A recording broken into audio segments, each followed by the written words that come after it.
Loué soit Jésus-Christ, le seul et vrai Dieu.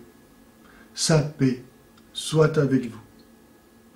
Allah n'entretient pas de relation personnelle avec l'homme, mais laisse celui-ci seul face à son destin inconnu et inconnaissable.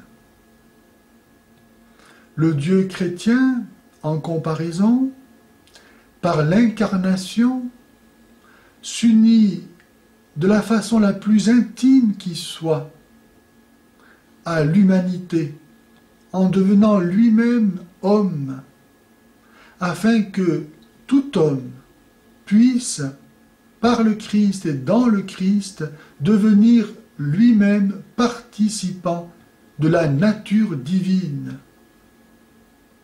De même que la parole de Dieu s'est faite chair sans cesser d'être un avec Dieu, de même, celui qui s'unit au Christ devient un avec Dieu, comme le Christ est un avec Dieu.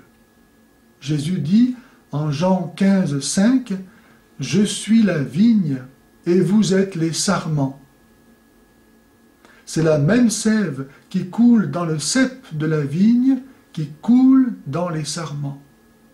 Les chrétiens unis au Christ par le baptême et l'état de grâce vivent de la vie même du Christ ressuscité, de la vie de Dieu.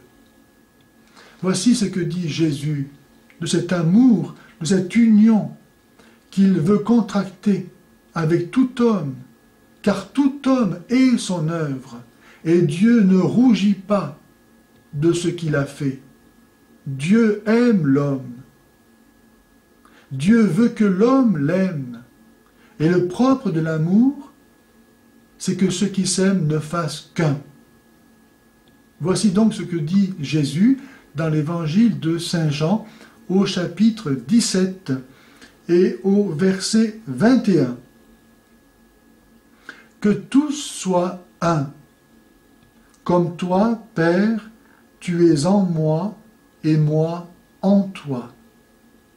Que eux aussi soient un en nous, afin que le monde croie que tu m'as envoyé.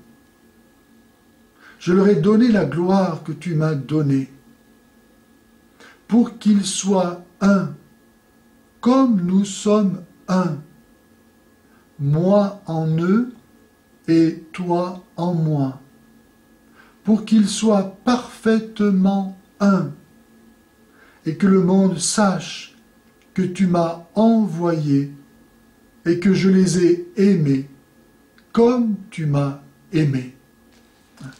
Où peut-on trouver une affirmation plus parfaite de l'amour de Dieu pour l'humanité?